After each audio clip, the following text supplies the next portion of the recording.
Chers fidèles, avoir quelques annonces. Aujourd'hui, le 4e dimanche après la Pentecôte, on est à la dernière semaine du printemps.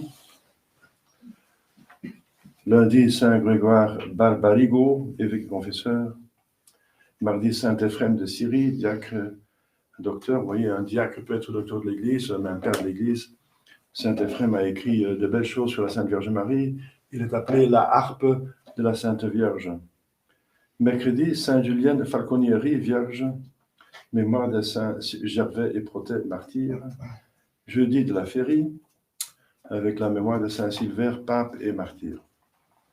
Vendredi, Saint Louis de Gonzague, confesseur. Il a écrit un livre magnifique, comme l'imitation de Jésus-Christ, un livre concis, très spirituel, qui s'appelle Guide des pécheurs. Le Guide des pécheurs. Ça vaut la peine. C'est pas très, un petit livre, mais très, très dense et très concentré, très profond. Samedi, Saint Paulin de Nol, évêque et confesseur.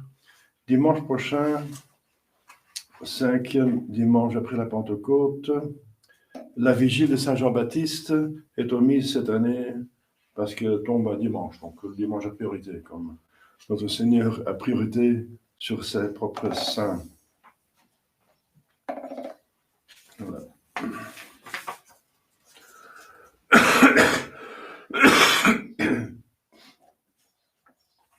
On est toujours dans le mois de juin, qui est dédié au Sacré-Cœur de Jésus.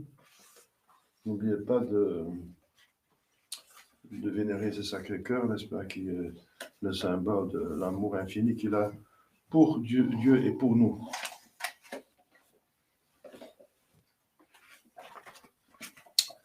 Au nom du Père et du Fils et du Saint-Esprit. Chers fidèles, encore une belle histoire, c'est dans la vie publique de Jésus-Christ, où tout va encore bien, n'est-ce pas? Il n'est pas trop attaqué par les pharisiens et sadduciens, etc. Il se trouve aussi en Galilée, c'est plus loin de Jérusalem, n'est-ce pas, tout près du lac de Génézareth, c'est au nord-est. Et là, c'est tout à fait au début, parce que vous allez voir à la fin que, justement, il appelle ses apôtres, parce qu'après, ils vont donc laisser leur navire, et tous les lictis omnibus, ils abandonnent tout pour suivre Jésus. Ça, c'est magnifique, n'est-ce pas? Seulement la foi d'Abraham. Abraham, quitte ton pays et va là où je veux. Tout quitter, tout, femme, avec permission de la femme, bien sûr. Mais la femme a eu la grâce de consentir. La femme doit être capable de continuer à éduquer les enfants convenablement. Et à ces conditions, n'est-ce pas, même un homme marié peut donc avoir la vocation religieuse. Par exemple, Saint Nicolas de Flux a fait cela, n'est-ce pas? Il était marié, avec permission de l'évêque et permission de sa femme. Il a quitté sa famille et a vécu comme un ermite. C'est devenu un très grand saint, un très grand protecteur de la Suisse, qui a échappé à plusieurs guerres, la guerre mondiale, la dernière guerre mondiale, justement par l'intercession de Saint Nicolas de Flux. Donc, c'est tout à fait au début de sa vie publique, où il va encore faire un miracle, n'est-ce pas? D'abord, il va prêcher. Regardez comme Jésus prêche, n'est-ce pas? Puisqu'il est Dieu, il joue avec les circonstances. Il joue avec le hasard. Il joue même avec, excusez-moi, mais dans le bon sens, avec les volontés libres. Les volontés sont absolument libres, mais avec toute cette constellation, n'est-ce pas, de 8 milliards de personnes maintenant sur la Terre, par exemple, Dieu va infailliblement quand même vers son but. Ça veut dire organiser le ciel après la chute d'Adam et d'Ève. Voilà, donc je ne vais pas rentrer dans les détails. Si les pays méritent des châtiments proportionnés à leur péché qui crie vengeance, eh bien ces châtiments vont être faits en grande partie par les hommes eux-mêmes. Mais ils ne se rendent pas compte qu'ils sont le châtiment de Dieu, qu'ils exécutent le châtiment de Dieu. La Première Guerre mondiale, Deuxième Guerre, c'était le châtiment de Dieu. Pendant la guerre, tout d'un coup, les églises étaient pleines. Mais après que tout allait bien, l'apostasie totale, n'est-ce pas? Incroyable. On n'a jamais eu une prospérité matérielle que dans les années 60 et 70 comme maintenant. Vous voyez que ça donne comme effet, n'est-ce pas? L'abandon de la foi. C'est dommage. On devrait être comme Thérèse de Lisieux. Quand tout va bien, on tend à la plus grande sainteté, n'est-ce pas? Elle est devenue la plus grande sainte des temps modernes, selon le pape qui l'a canonisé, c'est puis le pape Pie XI. Malgré, n'est-ce pas, qu'elle n'a pas eu de persécution, elle n'est pas martyre, etc. Elle a tout simplement vécu saintement. C'est magnifique. Alors, donc Jésus va prêcher, et donc, voilà, il joue avec les circonstances. Il va se mettre sur la mer de Génézareth, ça veut dire un grand lac, bien sûr, parce que l'eau porte le son. Donc, c'est comme un haut-parleur, l'eau porte le son. Si c'est en face d'un lac et on parle convenablement, on peut vous entendre de l'autre côté. C'est connu ce phénomène. Eh bien, Jésus se trouve devant une multitude. Il va dans un des deux bateaux qui sont là, de petits navires, de pescatores, de pêcheurs. Et voilà, il prêche. L'avantage aussi, c'est que les gens sont alignés à la côte. Alignés, tout bien sur un rang, donc tout le monde peut l'entendre. Et voilà, ils se trouvent tous devant lui. Parce qu'on peut parler que dans une direction, n'est-ce pas? Ils se trouvent tous devant lui. Et l'autre, voyez, comme Jésus, notre Seigneur, joue avec les circonstances, il prend le bateau, le plus navire, de Saint-Pierre, pour signifier encore ce qu'il est en train de faire, n'est-ce pas? Il est en train de constituer l'Église. Et le bateau, ça va être le symbole de l'Église. Comme on parle de la nave de l'Église. La nave, c'est la nave d'un bateau, parce que les cathédrales sont comme des bateaux renversés, n'est-ce pas? Surtout les églises gothiques. C'est un bateau renversé, parce que justement, c'est le surnaturel. Et c'est comme nous sommes dans un bateau, et aussi l'arche de Noé était un signe, symbole de l'Église qui sauve du déluge, n'est-ce pas, du péché. Donc on parle de la barque de Saint-Pierre. Voilà, donc l'Église est comparée avec un navire qui nous sauve des dangers de la mer, de la noyade, etc. Parce que c'est un navire qui va certainement arriver au port. L'Église a cette promesse qu'elle va exister tout le temps et qu'elle va garder tous ses prérogatives et tout, infaillible, indéfectible. Et comme vous savez, la quantité dépend des hommes. Hein. Combien sont membres de l'Église, ça dépend des hommes. Voilà. Ce sont eux qui doivent répondre. Et ça dépend des époques. Ça. Combien il y en a qui appartiennent à l'Église maintenant, on est en tout petit nombre. Mais l'Église va exister avec tout ce qu'il faut.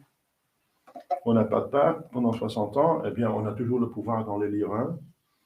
Il y aura un pape tôt ou tard, ça c'est sûr. Et on fonctionne sans pape en ce moment, comme l'Église peut fonctionner sans pape. Comme entre la mort d'un pape et l'élection d'un autre. Donc, Jésus est là, il prêche à partir du navire, du bateau de Saint-Pierre, qui était pêcheur de poissons. Enfin, nous sommes tous pêcheurs dans l'autre sens, de pauvres pêcheurs. Mais il était pêcheur de métier. Et justement, c'est encore un miracle que Jésus va choisir des hommes très simples, comme des pescatores, qui n'ont pas fait l'étude de théologie, ni une école supérieure d'humanité, ou je ne sais pas quoi, de littérature, ou de l'histoire, rien, n'est-ce pas? Rien. Ils peuvent à peine lire et écrire. Je ne sais pas s'ils peuvent lire et écrire, probablement pas. Et il va le faire, il va donner la dignité et la responsabilité la plus haute qui existe dans l'univers. Je suis un pape, le chef de l'Église visible. Donc, ça veut dire que ça va fonctionner par le surnaturel. par le surnaturel, ils vont avoir la science infuse. Il va avoir l'infaillibilité, n'est-ce pas? Il va avoir le don d'intégrité, ça veut dire qu'il va avoir la forte grâce de ne plus tomber en péché mortel. Tous les apôtres. Il va avoir la grâce de mourir pour sa foi, tous les apôtres. Et Saint-Pierre, le premier, vous connaissez cette histoire de Quo Vadis. Il voulait échapper à la persécution sanglante. Et Jésus le rencontre sur le chemin et dit, où est-ce que tu vas? Il faut être avec tes oies. Il faut être avec tes fidèles. Va mourir pour la plus grande gloire de Dieu et pour le fortifier les gens dans la foi. Donc il va retourner à Rome pour mourir le martyr. C'est Dieu qui le veut, qui donne encore cette gloire du martyr en plus. Et cette force à l'Église pour avoir l'exemple de quelqu'un qui a tenu jusqu'à la mort. Ça veut dire que c'est sérieux. Et s'il fait un miracle, c'est de... le miracle moral, de prendre des pécheurs et d'en faire le pape et les évêques de l'Église, les fondateurs, 12 personnes. À la fin, ils seront 14. Mais quand même, ce n'est pas beaucoup qui vont répandre, qui vont constituer l'Église dans le monde entier. C'est un miracle moral. Mais c'est encore un miracle physique, parce que ce miracle moral, il sera visible juste après des années seulement. Mais ici, ce sera visible à Pentecôte, où tout d'un coup Saint-Pierre commence à prêcher et tout le monde le comprend. Dans sa propre langue dans laquelle il est né. C'est déjà un miracle extraordinaire. Ça va convertir des milliers de personnes quand même à Jérusalem. Mais ici, il y a un autre miracle que vous savez, et ce qui est une bonne leçon, c'est pour ça que l'Église nous le donne, pour ces explications que je vous donne, pour justement respecter Saint-Pierre quand il est là. Un bon pape, c'est une bénédiction pour l'Église et pour l'humanité. Comme on a eu déjà beaucoup de ces saints papes dans le passé, qui ont fait beaucoup de bien. On a eu les grands papes, ceux qui ont le nom Le Grand ont fait beaucoup de choses, comme disons Le Grand. Grégoire VII n'a pas le nom de grand, mais il était très grand. Il a sauvé l'Église aussi. Saint-Pédis, on a eu le dernier saint grand pape. Et donc, Jésus va demander à Simon, parce qu'il s'appelle encore Simon, Bar-Yona, est le fils de Jonas, son père s'appelle Jonas, Simon Bar-Yona, en araméen. Alors, Dukinaltum, ça va dans le profond de la mer. C'est encore symbolique. En même temps, Jésus joue avec les circonstances. C'est parce qu'il va donner à Saint-Pierre le commandement d'aller pêcher des hommes, comme il dit plus tard, ça veut dire convertir. Inaltum, ça veut dire loin, dans toute la terre. Donc inaltum. Ça veut dire au milieu du lac, inaltum, et là, jetez vos filets pour prendre des poissons. Alors, Simon, qui était quand même un professionnel, il dit d'accord, précepteur, donc chef, guide, donc rabbi, messie, précepteur, c'est-à-dire celui qui précède les autres. Donc, il ne savait pas encore comment l'appeler. Après, on va l'appeler rabbi, parce qu'il enseigne bien, donc c'est comme un docteur de rabbi. Mais ici, c'est précepteur. Comme professionnel, quand même, il a quand même la fierté de son métier. Il dit, je sais de quoi je parle, n'est-ce pas? J'ai des années d'expérience. Si je connais quelque chose, je ne connais pas beaucoup, mais ça, je connais quand même, n'est-ce pas? Ça veut dire, on a laboré toute la nuit, bien sûr, parce que la nuit, les poissons sont plus facilement à prendre, parce qu'ils viennent plus haut, jusqu'à la surface, parce que le jour, ils essayent d'échapper à trop de lumière et de chaleur.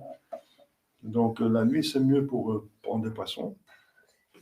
On a pêché toute la nuit et nous avons pris rien, nickel, rien. Pas une petite sardine, c'est pas rien du tout, pas un petit rien. Alors, c'est encore Dieu qui a joué avec les circonstances, bien sûr. C'est parce que Dieu a prévu de faire ce miracle. Ils n'ont rien pris.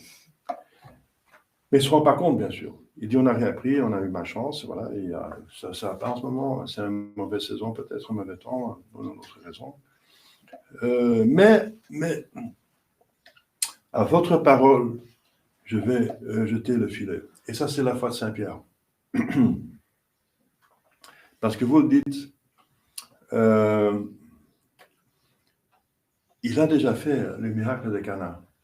Parce que dans l'évangile de Cana, ou l'évangile par de Cana, il y a marqué, c'est le premier miracle qu'il faisait en présence de ses apôtres. Donc, ils avaient déjà vu qu'il pouvait faire des miracles et qu'il était quelqu'un de spécial. Et alors, voilà, et il y a ce miracle qui se passe. Tout d'un coup, le filet, c'est tout à fait le contraire, une multitude incroyable, de façon à ce que le filet rompait, déchiré. Les pères de l'Église ont encore vu une sorte de figure, n'est-ce pas, que l'Église sera déchirée avec le schisme oriental, va déchirer en deux, n'est-ce pas, par le schisme. Parce qu'il y a tellement de poissons qu'il y aura le vice qui va s'installer, n'est-ce pas, par la multitude, malheureusement. Le vice s'installe plus facilement que si on a un petit groupe fervent, qui va être bien fervent pour survivre. La multitude, ça donne des avantages, mais aussi c'est dangereux, n'est-ce pas? Alors, ils appellent d'autres pour aider. Ça veut dire qu'on va nous entraider dans l'apostolat. Il faut collaborer dans l'apostolat. Encore toutes des figures de ce qui va se passer dans l'avenir, ce que Jésus veut, sinon il joue avec les circonstances. Alors, ils venaient et ils ont rempli les 2 navires jusqu'à ce qu'ils s'émergent, n'est-ce pas? Ils sont lourdement chargés jusqu'au bord. Alors, justement, notre Seigneur Jésus-Christ a fait un miracle qui le touche au plus profond de son âme. Parce que ça, c'est, voilà, s'il connaît quelque chose, c'est la pêche. Et là, c'est quelque chose qui n'est pas possible. Donc, il sait très bien que ça n'est pas possible. C'est un professionnel. Donc, Jésus l'a pris sur sa profession, sur ce qu'il a très bien. Donc, il voit clairement plus qu'un autre que c'est un miracle extraordinaire. Et les autres pêcheurs le voient aussi. Et alors, Saint-Pierre, il se prosterne sur ses genoux devant Jésus. C'est un acte d'adoration, finalement. En tout cas, s'il n'adore pas Jésus, il adore Dieu qu'il voit actif par ce miracle. Il reconnaît directement que Dieu est actif.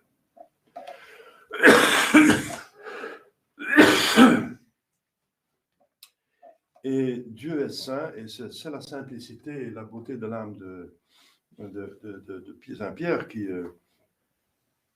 c'est un acte d'humilité qui dit Seigneur, maintenant il dit Seigneur, c'est plus précepteur, mais Seigneur, éloignez-vous de moi parce que je suis qu'un pécheur, mais dans le sens de celui qui commet les péchés. Je suis un homme pécheur, un pauvre pécheur. Je ne suis pas digne que vous êtes en ma présence. C'est comme la saleté, n'est-ce pas, ne supporte pas la lumière. Parce que plus qu'il y a la lumière, de plus qu'on voit la saleté, n'est-ce pas? Et il n'a pas encore compris que Jésus vient enlever la saleté, que c'est pas grave. Si on fait confiance en lui, tout va se mettre en ordre. Et au lieu de la stupeur, se rendre maître des autres qui étaient là. Stupeur, pourquoi? Parce que justement, peut-être qu'ils ne sont pas en ordre avec Dieu. Parce que quelqu'un qui est effrayé quand il voit Dieu, c'est quelqu'un qui n'est pas en ordre. Parce qu'il craint le châtiment. Si on est à la terre de grâce, il ne faut pas avoir peur de Dieu, au contraire. Ceux qui ont peur de Dieu, ce sont ceux qui n'ont pas en ordre. Alors, et aussi les autres, Jacques, Jean, le fils de Zébédée. Donc, on parle ici de 3 apôtres qui sont appelés par notre Seigneur Jésus-Christ. Mais il parle à Saint-Pierre, à Simon. Il dit, à partir de maintenant, tu seras, donc au singulier, tu seras pêcheur d'hommes. Pêcheur, dans le bon sens, ça veut dire qu'avec une tactique, l'apostat, c'est une tactique qui tient compte de la psychologie, de tempérament. On va prêcher d'autre façon à des Français qu'à des Russes, qu'à des Chinois, qu'à des Africains. Il faut s'adapter à la mentalité, à la langue, les coutumes. On va prendre d'autres comparaisons.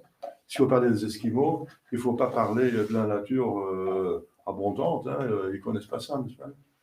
On ne peut pas prendre des exemples dont ils ne comprennent rien du tout. Donc on va s'adapter dans tout, n'est-ce pas? L'Esprit Saint fait ça. Comme je viens de dire à la Pentecôte, l'Esprit Saint a parlé, à partir de Saint-Pierre, à tout le monde dans la langue dans laquelle il était né. C'est très délicat de la part de Dieu, n'est-ce pas? Ce n'est pas la langue que tout le monde comprenait, parce que tout le monde comprenait le grec. C'est la langue mondiale, comme maintenant c'est l'anglais. Il faut parler en une langue que tout le monde comprenait, plus ou moins, ou deux langues au moins, le grec et l'araméen. Alors tout le monde pouvait comprendre. Les Juifs comprenaient l'araméen et tout le reste qui venait d'ailleurs comprenait les Grecs. Parce que c'est la langue mondiale du monde civilisé. Non, ce serait suffisant pour que tout le monde comprenne. Non, Dieu est beaucoup plus délicat. Il tient compte de la langue dans laquelle vous êtes né. Donc, vous voyez, la prédication, c'est la même doctrine, mais on s'adapte le plus possible à la personne pour que ça passe le plus facilement possible, le message.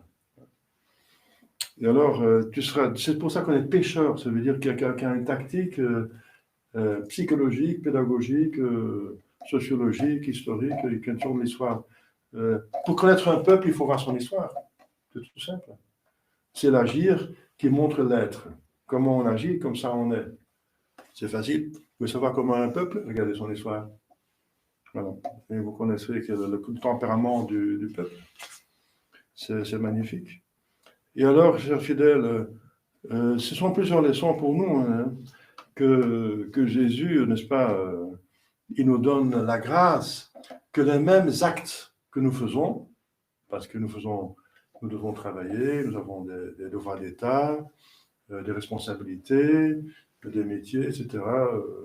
Des occupations, c'est pas. Et alors, voilà, on peut les faire tout simplement avec nos forces naturelles, avec tout ce qu'on a, tout ce qu'on peut, etc. Ou on peut le faire la même chose, mais en demandant l'aide de Dieu, la grâce, ce qu'on dit par la prière du matin.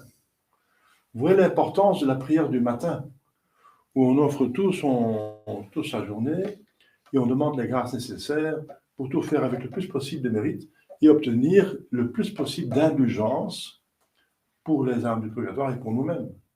C'est important, cette déclaration d'intention, n'est-ce pas? C'est vrai qu'une fois qu'on a eu cette intention, ça dure tout le temps, parce qu'une intention déclarée devant Dieu et devant soi-même, et la cour céleste, parce que tout le monde nous entend, quand on est même tout seul et on prie, toute la cour céleste nous entend. Eh bien, ça suffit d'avoir déclaré une fois seulement que c'est définitivement qu'on veut tout offrir à Dieu, etc., faire avec sa grâce. C'est vrai qu'une intention perdure, aussi longtemps qu'on n'a pas rétracté expressément, mais c'est beaucoup plus beau et c'est beaucoup plus fort parce que c'est beaucoup plus fort que cette conscient chaque matin. Qu'on soit conscient, qu'on se rappelle cette intention, n'est-ce pas? Ça donne aussi stimulus. Ça stimule, n'est-ce pas, pour voir que tout ce train-train de tous les jours, avec ses difficultés, il a un éclat surnaturel. Parce qu'on fait par soumission à Dieu, n'est-ce pas? Parce que Dieu veut que nous faisions ça, parce que Dieu nous a créés de telle façon qu'il faut faire tout ça, ce que nous faisons, n'est-ce pas? Enfin, tout le bien que nous faisons, pas le péché, hein, mais tout le bien que nous faisons, que c'est Dieu qui le veut finalement, qui veut qu'on utilise ses talents, qu'on prend ses responsabilités, qu'on fait ses devoirs d'État, etc. C'est Dieu qui le veut. Et si on le fait par obéissance à Dieu, voilà ce que ça donne la différence. On fait par obéissance à Dieu, on fait avec sa grâce, on a un résultat extraordinaire, là où il n'y a rien avant. Eh bien, ce résultat extraordinaire, il est surtout surnaturel, c'est le plus important. Hein. C'est pour l'éternité. un Chinois, n'est-ce pas, qui est un païen, n'est-ce pas, qui ne veut rien savoir de Dieu, et qui travaille bien, parce que les Chinois sont capables de bien travailler, vous voyez leur économie, eh bien, il travaille sur son champ de riz, n'est-ce pas, il travaille pour sa famille, etc., etc., etc. Il a un résultat naturel, mais la même personne qui ailleurs, ou même un autre Chinois, n'est-ce pas, qui est un catholique, parce qu'il y en a, n'est-ce pas, quand même, qui fait le même travail, exactement le même travail, mais fait pour Dieu, eh bien, il ramasse des mérites pour l'éternité. Et ça, c'est une différence extraordinaire, parce que les mérites de l'éternité ont une valeur infinie, justement. Donc, une exhortation, n'est-ce pas, pour comme la Sainte Vierge Marie, n'est-ce pas, qui n'a fait rien de spécial, apparemment, n'est-ce pas. Elle était mère d'un enfant, épouse d'un homme simple, un charpentier, n'est-ce pas, le charpentier de Nazareth. Rien spécial, n'est-ce pas, même minable, n'est-ce pas, méprisable. Il a dû accoucher dans une étable, n'est-ce pas. Quelle honte. Il a dû s'enfuir en Égypte. Et même quand la vie publique de notre Seigneur Jésus-Christ arrive, et c'est quand même la mère, elle va comme avec d'autres femmes, Marie-Madeleine et Marthe, elle va suivre Jésus pour le servir, pour faire un petit peu, pour l'aider, pour faire la nourriture, elle va accompagner autant que possible, parce qu'il ne va pas rester à Nazareth. Et son mari est mort, Saint Joseph est mort juste avant la vie publique de notre Seigneur Jésus-Christ. Donc elle va le suivre, elle ne va rien faire de spécial. Qu'est-ce que la Sainte Vierge a fait de spécial dans sa vie? Rien de spécial. Rien de spécial. Même elle n'a pas fait de miracle. Si elle a fait de miracle, c'est par Jésus, elle a laissé faire Jésus un miracle. Elle a demandé à Cana. Rien de spécial pour le monde. Comme Thérèse de Lisieux, n'est-ce pas?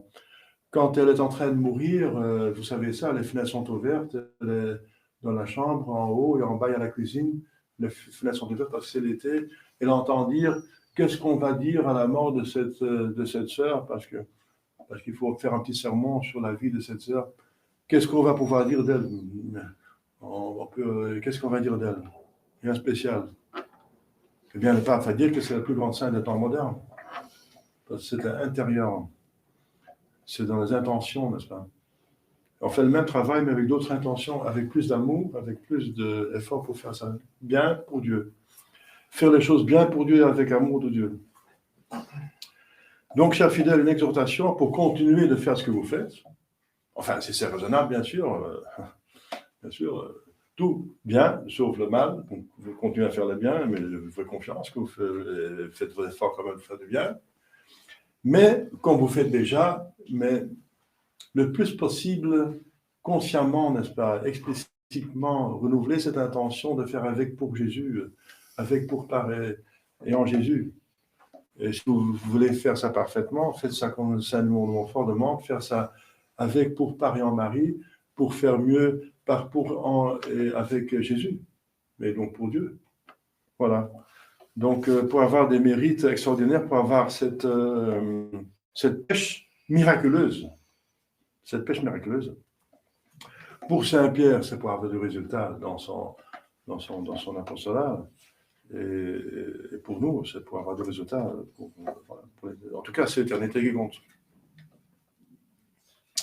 Ma chère Vidal, garder, ça s'appelle, en autres mots, bref, garder l'esprit surnaturel dans les choses les plus simples que vous faites. La Sainte Vierge n'a rien fait de spécial, eh bien, c'est la plus grande sainte de l'univers, elle est au-dessus des anges. Elle est au-dessus des cœurs des anges. Et les plus grands saints, n'est-ce pas? Elle n'est pas dans les cœurs des anges. Elle est au-dessus des cœurs des anges. Elle est assise à la droite de Jésus. Donc, elle est reine de l'univers. Elle n'a rien fait de spécial, apparemment. Au nom du Père, et du Fils, et du Saint-Esprit, ainsi soit-il.